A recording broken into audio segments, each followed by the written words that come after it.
Uh, I am Ghazanfar Ali. I am the founder, chairman, and group CEO of Gvantage Group. We have partnered with Apollo MedSkills to offer MBBS program in Uzbekistan. I am the management partner of a university in Uzbekistan called Zarmed University. Zarmed University is the first university that is fortunate to become a partner of the world's leading biggest hospital group called Apollo. So one of the divisions of Apollo is called Apollo MedSkills, and Apollo MedSkills has signed an academic partnership with Zarmed University in partnership with Gvantage Group. The biggest problem today in the country, as I'm addressing the press, I understand the importance of the fourth pillar of democracy is press, and you people can take this voice all over the country. There are about 24 to 25 lakh students who appear for NEET exam, which is a qualifying exam to become a doctor.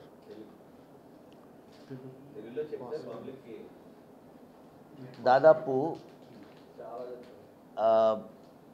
25 లక్షల విద్యార్థులు neat qualifying ఎగ్జామ్కి prepare అవుతారు, appear అవుతారు. From 25 lakh students almost ఒక 13-14 లక్షల students qualify అవుతారు. అంటే ఆ క్వాలిఫై అయితే they can get a seat to become a doctor. But problem ఏంటంటే you have to understand, I mean like this is the responsibility of the press and media.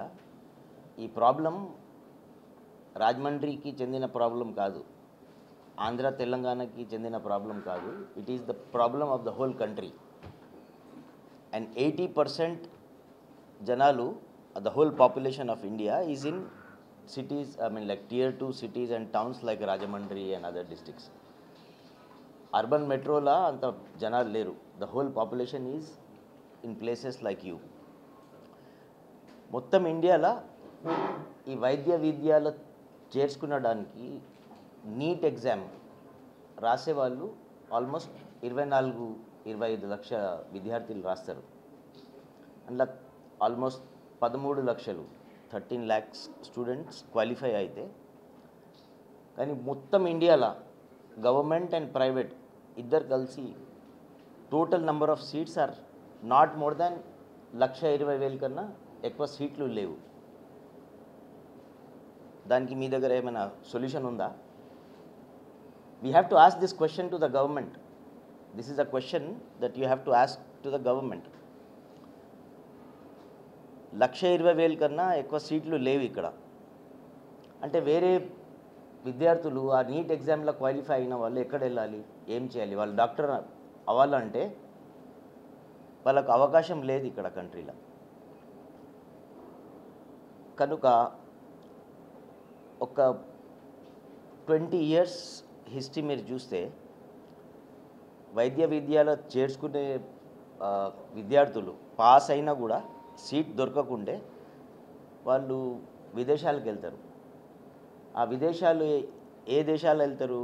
Most we have done a research which says Ukraine, Russia, China, Philippines, ఈ దేశాలకు వెళ్తారు, వెళ్ళి MBBS చదువుకుంటారు. కానీ పెద్ద problem ఏంటంటే అక్కడ ఎంబీబీఎస్ చదువుకున్నా కూడా ఇక్కడ వచ్చిన తర్వాత వాళ్ళకు ఒక క్వాలిఫైయింగ్ ఎగ్జామ్ రాయాలి వాళ్ళు. ఆ ఎగ్జామ్ పేరేంది? Foreign medical graduate exam, FMGE. ఆ ఎగ్జామ్లో లాస్ట్ 20 years హిస్టరీ మీరు చూస్తే 6%, 8%, మ్యాక్సిమం 20%, అంటే out of 100 not more than 20% students are passing that exam. దానికి మేజర్ కారణం ఏంది? Gvantage, మా కంపెనీ అపోలో మెడ్స్కిల్స్తో వెళ్ళి మనం రీసెర్చ్ చేసాం. రీసెర్చ్లో ఏం తెలిసిందంటే ఈ స్టూడెంట్స్ ఇక్కడ సీట్ దొరకకుండా వేరే దేశాలకు వెళ్తే ఆ దేశంలో రష్యా యుక్రెయిన్ ప్రైమరీ చెప్పాను కదా మీకు. ఆ దేశాలలోకి వెళ్తే అక్కడ సిలబస్ మా సిలబస్తో కంపారిజన్ చేస్తే ఆ సిలబస్ మా సిలబస్తో కంపారిజన్ చాలా లెస్ డిఫరెంట్. సెకండ్ ప్రాబ్లం, అక్కడున్న ప్రొఫెసర్స్ అక్కడున్న సిలబస్ చదువుకొనే వాళ్ళు అక్కడ చదువు చెప్తున్నారు మన పిల్లగాళ్ళకి. సో దే ఆర్ నాట్, అంటే అక్కడ ఉన్న ఒక రష్యా యుక్రెయిన్లో ఉన్న ప్రొఫెసర్ ఎంబీబీఎస్ ఎండి చదువుకొని ఒక 5 years ఎక్స్పీరియన్స్ ఉన్న ప్రొఫెసర్ ఇక్కడ వచ్చి మన ఎఫ్ఎంజీ ఇండియన్ ఎగ్జామ్ రాస్తే ఆ ప్రొఫెసర్ కూడా క్వాలిఫై అవ్వడు. అర్థమవుతుంది కదా మీకు. అక్కడ నేర్పిస్తున్న ప్రొఫెసర్ మన ఇండియన్ విద్యార్థులకు అక్కడ నేర్పిస్తున్న వైద్య విద్య రష్యా యుక్రెయిన్లో ఉన్న professor MBBS MD 5 years experience ఉన్న ప్రొఫెసర్ ఇక్కడ వచ్చి ఎఫ్ఎంజీ ఎగ్జామ్ రాస్తే ఆ ప్రొఫెసర్ కూడా క్వాలిఫై అవ్వడు. మా పిల్లగాళ్ళు ఎట్లా, how will our students pass, మా విద్యార్థులు ఇండియన్ స్టూడెంట్స్ ఎట్లా పాస్ అవుతారు? అయితే ఒక syllabus was one problem. Second problem, ఆ professors are not native English speakers. రష్యన్లా, యుక్రెయిన్లా, చైనీస్ లాంగ్వేజ్లో వాడు మాస్టర్ కానీ ఇంగ్లీష్లో నేర్పియలేడు. This is the second problem. Third problem వచ్చి మన ఇండియన్ గవర్నమెంట్కి ఒక కమిషన్ ఉంది, నేషనల్ మెడికల్ కమిషన్ అంటారు దాన్ని. సెంట్రల్ గవర్నమెంట్ కమిషన్ అది. ఆ national medical commission will give the syllabus to all the universities in India. అంటే మీరు ప్రైవేట్ యూనివర్సిటీ ఉన్నా, గవర్నమెంట్ యూనివర్సిటీ ఉన్నా, ఆ నేషనల్ మెడికల్ కమిషన్ ఇచ్చిన గైడ్లైన్స్ ప్రకారం మీరు సిలబస్ తయారు చేసి విద్యార్థులకు విద్య చెప్పాలి మీరు. ఆ గైడ్లైన్స్ ప్రకారం ఆ సిలబస్ అక్కడ లేదు. నెక్స్ట్ కొన్ని కంట్రీస్లో అక్కడ ఎట్లున్నదంటే విద్యలో ఒక చాలా ఇంపార్టెంట్ ఆస్పెక్ట్ ఏంటంటే స్టూడెంట్స్ అకాడమిక్స్ చదువుకుంటారు 4.5 years చదువుకున్న తర్వాత కంపల్సరీ వాళ్ళకు 1 year ప్రాక్టికల్ ఎక్స్పీరియన్స్ కావాలి. ఆ ప్రాక్టికల్ ఎక్స్పీరియన్స్కి క్లినికల్ ఇంటర్న్షిప్ అని చెప్తాం. క్లినికల్ ఇంటర్న్షిప్, క్లినికల్ రొటేషన్స్ అని చెప్తాం. అంటే practically he has to see the patients. ఆ ప్రాక్టీస్ రష్యాలో అలౌ చేయరు, వేరే దేశాల్లో కూడా అలౌ చేయరు. అందువలన ఆ స్టూడెంట్ ఇక్కడ తిరిగి వచ్చినప్పుడు ఈ క్వాలిఫైయింగ్ ఎగ్జామ్ ఇక్కడ రిజిస్టర్ అయ్యి డాక్టర్ అవ్వాలంటే ఆ రిజిస్ట్రేషన్ చేయడానికి ఆ ఎగ్జామ్ రాసే ఎఫ్ఎంజీ ఎగ్జామ్లో ఫెయిల్ అయిపోతుంది. దీనికి ఏదో సొల్యూషన్ ఉండాలి కదా. Do you agree with me or no? ఇది అంటే మీ ఫ్యామిలీలో everybody is blessed with sons and daughters. You want to make your daughter or son doctor చేయాలి అని అంటే డ్రీమ్ ఉంటుంది కదా. How can you do that? సీట్లే లేవు ఇక్కడ. విదేశానికి పంపిస్తే వాళ్ళు డాక్టర్ అంటే పాసిబులే కాదు అది. వాళ్ళు వచ్చిన తర్వాత రియల్ ఎస్టేట్ జాబ్లు చేసుకుంటున్నారు ఇక్కడ. ఎందుకంటే ఇక్కడ డాక్టర్ లెక్క ప్రాక్టీస్ చేయలేరు వాళ్ళు. ఆ ఎగ్జామ్ పాస్ అయితేనే they are eligible to practice. ఇక్కడ పీజీ చేసుకోవాలన్నా కూడా ఎగ్జామ్ వాళ్ళు పాస్ అవ్వాలి. సో ఈ ప్రాబ్లంకి మా కంపెనీ జీవాంటేజ్ అపోలో మెడ్స్కిల్స్తోని పార్ట్నర్షిప్లో రీసెర్చ్ చేసి we have come up with a solution.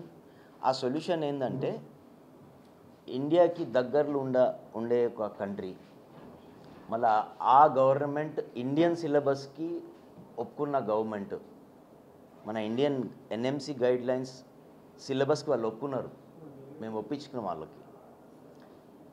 అయితే ఒక యూనివర్సిటీ అక్కడ ఎస్టాబ్లిష్ చేసినాం. ఆ యూనివర్సిటీ పేరు వచ్చి జార్మెడ్ యూనివర్సిటీ. ఇది వచ్చి ఉజ్బెకిస్తాన్ అనే కంట్రీ ఉంటుంది. మన ఢిల్లీకి వెళ్ళి 2.5 hours జర్నీ అది. అంటే geographically close, politically we are having very good relationship with that country. Very peaceful country. World's top 5 most peaceful countries in the world Lloyd's report అని ఉంది. ఆ లాయిడ్స్ రిపోర్ట్ చూస్తే వరల్డ్లో టాప్ 5 మోస్ట్ సెక్యూర్డ్ కంట్రీస్లో ఈ country ఉంది. అంటే వాళ్ళకు యుద్ధాలు అంటే ఏమీ టెర్రరిజం ఏం లేదు అక్కడ. క్లీన్ రికార్డ్ ఉన్న కంట్రీ అది ఉజ్బెకిస్తాన్. ప్లస్ దగ్గరలో ఉంది.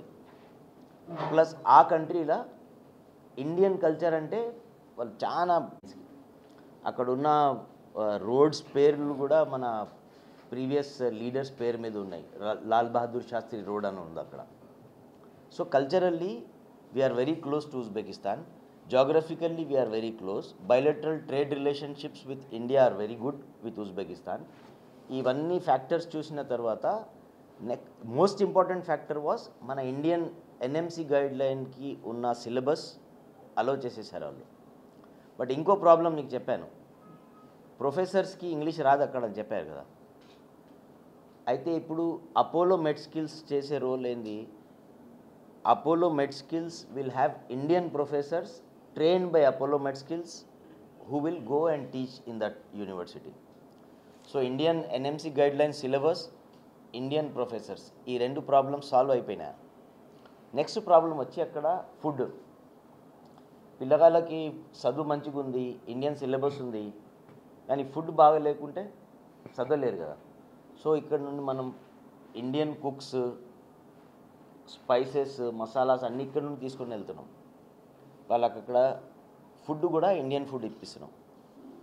Plus girls and boys hostel separate security. అక్కడ వేరే విదేశాల్లో ఎట్లుంటుందంటే గర్ల్స్ బాయ్స్ మిక్స్ కల్చర్ ఉంటుంది, కానీ మా కల్చరల్ వాల్యూస్ ఉన్నాయి ఇండియాలో. అయితే అక్కడ గర్ల్స్ బాయ్స్కి సెపరేట్ హాస్టల్స్ పెట్టి ఇండియన్ వార్డన్స్కి అక్కడ పెట్టి గర్ల్స్ అండ్ బాయ్స్ హాస్టల్లో ఇండియన్ ఫుడ్ ఇచ్చి ఎన్ఎంసి గైడ్లైన్స్లో ఉన్న syllabus with Indian professors from Apollo Med Skills ఈ ప్రోగ్రామ్ మనం స్టార్ట్ చేసినాం. మీ ఫ్యామిలీస్లో కూడా మీ ఫ్రెండ్స్ సర్కిల్లో కూడా తెలిసి ఉంటుంది మీకు. ఇక్కడ మీకు కౌన్సిలింగ్ గవర్నమెంట్ సీట్ రాకపోతే 1.5-2 కోట్లు అవుతాయి. ఆ ఫీజు అక్కడ మనం ఛార్జ్ చేస్తలేము. మొత్తం కోర్స్ 6 years స్టడీ అంటే కూడా 2 ప్రోగ్రామ్స్ పెట్టాం.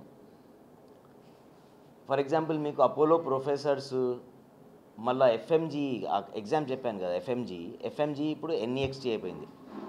అంటే ఎన్ఈఎక్స్టీ ఇంతకుముందు ఫారిన్లో చదువుకున్న పిల్లగాళ్ళకే మనం ఆ విద్యార్థులకే ఆ ఎగ్జామ్ ఉండే, ఫారిన్ మెడికల్ గ్రాడ్యుయేట్ ఎగ్జామ్. ఇప్పుడు ఒక కామన్ ఎగ్జామ్ తయారు చేసింది గవర్నమెంట్ ఆఫ్ ఇండియా. నువ్వు అబ్రాడ్లో చదువు వచ్చినా ఇక్కడ లోకల్ ఏదైనా Bhaskar college, Shadan college, Gandhi medical ఎక్కడైనా చదువుకున్నా, గవర్నమెంట్ ఆర్ ప్రైవేట్ కాలేజ్ ఇక్కడ చదువుకున్నా ఆర్ ఫారెన్లో చదువు వచ్చినా ఆ ఎగ్జామ్ ఒకటే ఉంది, కామన్ ఎగ్జామ్ పెట్టేశారు. ఆ ఎగ్జామ్ పేరు ఏంటంటే నెక్స్ట్ నేషనల్ ఎగ్జిట్ టెస్ట్ అని పెట్టారు. అంటే ఇక్కడ చదువుకున్న ఎంబీబీఎస్ అక్కడ చదువుకున్న ఆ కంపల్సరీ ఆ ఎగ్జామ్ రాయాలి మీరు ఆ విద్యార్థులు. సో ఆ ఎగ్జామ్కి from first year we are preparing those students for that exam. అంటే అక్కడ 5 years academics, 1 year clinical internship programme ఉంది మా యూనివర్సిటీలో. But from the first year we are preparing the students for NEXT exam. So any student who is joining our university, Zarmed University, will do a 5 years academic program, 1 year of clinical internship, and he will be prepared for NEXT exam, next exam. When he comes back to India, he will easily qualify there. So this is the summary of the program, what I wanted to exactly tell you, and it is a responsibility of the 4th pillar of democracy, press, who has to take the problem of the country. It is not the problem of Rajahmundry, it is not the problem of Andhra or any state, it's the country's problem. 24 lakh students రాస్తే 13 lakh students qualify అయినా మన దగ్గర ఉన్నాయి 1,20,000 కన్నా తక్కువ సీట్సే ఉన్నాయి. మిగతా 12 to 13 lakh స్టూడెంట్స్కి ఇక్కడ పైసలు ఉన్నా 100 out of 100 మార్క్స్ తెచ్చినా ఇక్కడ సీట్లు లేవు. దీనికి ఇదే ఆల్టర్నేటివ్, ఆర్ ఇక్కడ మనం సీట్స్ అయినా పెరగాలి. Correct, question is very excellent. అక్కడ మాకు లిమిటేషన్ లేదు. ఇండియాలో ప్రాబ్లం ఏంటంటే మీకు 150 సీట్స్, మీకు 150 సీట్స్ ఒక అంటే అపోలో మెడికల్ కాలేజ్ చిత్తూరులో ఉంది, మీకు తెలిసే ఉంటుంది. ఆ కాలేజ్లో 150 సీట్స్ కోటా ఉన్నది, కానీ మ్యాండేటరీ ఏంటంటే 650 బెడెడ్ హాస్పిటల్ ప్లస్ 150 సీట్స్ కన్నా ఎక్కువ ఇక్కడ ఇవ్వరు, గవర్నమెంట్ ఇవ్వదు. అక్కడ లిమిటేషన్ లేదు. మీకు ఇన్ఫ్రాస్ట్రక్చర్ ఉందా, 1000 స్టూడెంట్స్, 2000 స్టూడెంట్స్, 5000 స్టూడెంట్స్ మీరు చదువు చెప్పగలిస్తే you can have any number of students. So we have no limit. But our infrastructure, మా బిల్డింగ్స్, హాస్పిటల్ అవన్నీ కలిపి ఒక 2000 స్టూడెంట్స్ వరకు మాకు కెపాసిటీ ఉంది ఈ సంవత్సరం. అంటే 2 క్యాంపసెస్ ఉన్నాయి మాకు. ఒక బుఖారాలో ఉంది, ఒక సమర్కంద్ ఉంది, 2 సిటీస్. ఉజ్బెకిస్తాన్ కంట్రీలో మనకి ఇక్కడ ఇండియాలో ఢిల్లీ, బాంబే, హైదరాబాద్ ఎట్లా ఉన్నాయో ఉజ్బెకిస్తాన్ కంట్రీలో capital is Tashkent. Like we are having Delhi as capital. Uzbekistan's capital is Tashkent. Other major cities are Samarkand and Bukhara. So 2 major cities Samarkand, బుఖారాలో 2 క్యాంపసెస్ ఉన్నాయి, హాస్పిటల్స్ ఉన్నాయి, ప్లస్ మా గవర్నమెంట్ హాస్పిటల్స్ కూడా అగ్రిమెంట్లు ఉన్నాయి. మన స్టూడెంట్స్కి ప్రాక్టీస్ కూడా అక్కడ చేసుకోవచ్చు. Any more questions? ఇప్పుడు మనం ఆ పేరు చూసి ఉజ్బెకిస్తాన్ అనేటికి మన పాకిస్తాన్ గుర్తొస్తుంది. మన ముస్లిం కంట్రీ ఏదో అనుకుంటాం. ఒక్క బొరకా వేసుకున్న మనిషి లేరాడ. మన ఒక హైదరాబాద్ లాంటి సిటీస్లో ఉన్న మసీదుల్లో చూస్తే 5% మసీదులు ఉండవు. ఉన్న 10 మసీదులు చాలా లేటెస్ట్గా ఉంటాయి.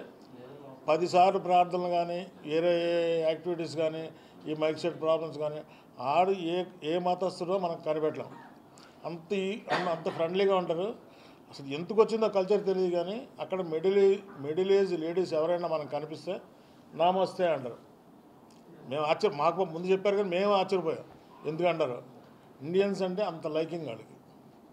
అక్కడ మేము ఇండియా ఉద్యోగస్తులను కూడా మేము దారిలో కనబడినప్పుడు కూడా ఇంటర్వ్యూ చేసాం. అర్ధరాత్రి 12 గంటల అమ్మాయి చెప్పింది, అర్ధరాత్రి 12 గంటల నాకు ప్రాబ్లం లేదని. సిటీ అంతా సీసీ కెమెరాలు ఉంటాయి. అసలు ఆడపిల్లని ఏమైనా ఏడిపిస్తే 14 రాత్రులు శిక్ష ఉంది ఆడ. అసలు మనం హైదరాబాద్ కాదు, చిన్న టౌన్లో ఎలా ఉంటారో అంత కల్చరు, అంత లేడీస్ కానీ జెంట్స్ కానీ అంత సిస్టమేటిక్గా ఉంది. అంత ఎక్కడ అసలు మతం కనపడదు. వాళ్ళు మతం కాకుండా క్రిస్మస్ని బాగా వేడుకలు చేస్తారు. ఎవరు క్రిస్టియన్స్ కాదు వాళ్ళు. అది క్రిస్టియన్ లేదు, ముస్లిం లేదు, హిందూ లేదు. అసలు క్రైమ్ రేట్ ఉండదండి. మనం అమెరికాలో నేను రోడ్డు మీద తిరిగి, నేను మా అమ్మాయి అమెరికాలో చదువుతుంది, అమెరికాలో తిరిగి వచ్చా. అమెరికాలో ఎలా ఉందో అలా ఉంది. పెద్ద పెద్ద రోడ్లు, విపరీతమైన పార్కింగ్లు, అది ఎవరో డెవలప్ అవ్వలేదు అంటున్నారు. అక్కడ బుల్లెట్ ట్రైన్స్ 20 సంవత్సరాల క్రితం బుల్లెట్ ట్రైన్స్ ఉన్నాయి. ఇప్పుడు మన క్యాపిటల్లో దిగిన తర్వాత మా యూనివర్సిటీకి వెళ్ళడానికి బుల్లెట్ ట్రైన్ 20 సంవత్సరాల నుంచి ఉంది. ఇప్పుడు మన మెట్రో మన ఆంధ్రాకి ఇప్పుడు వస్తున్నాయి 2, 3 వైజాగ్ అని. ఎప్పుడో మెట్రో ఉంది ఆడ. తాష్కండ్లోనే మీటింగ్ అయింది కదా ఎప్పుడు 90లోనే ఎప్పుడో. అంటే తాష్కండ్లో మీటింగ్ అయింది. తాష్కండ్ అప్పటికే డెవలప్డ్ కంట్రీ. అది చాలా సింపుల్గా ఉంటారు. అసలు ఒకటికి ఇబ్బంది పెట్టరు, ఒకటి జోరిపోరు. చాలా ఫ్రెండ్లీ నేచర్ ఉన్నారు. సెక్యూరిటీ అసలు మీకు కళ్ళు మూసుకుని మన పిల్లల్ని పంపించొస్తాను. నా అభిప్రాయం చూస్తే కళ్ళు మూసుకుని మన పిల్లల్ని పంపించవచ్చు. అంత చాలా బాగుంది.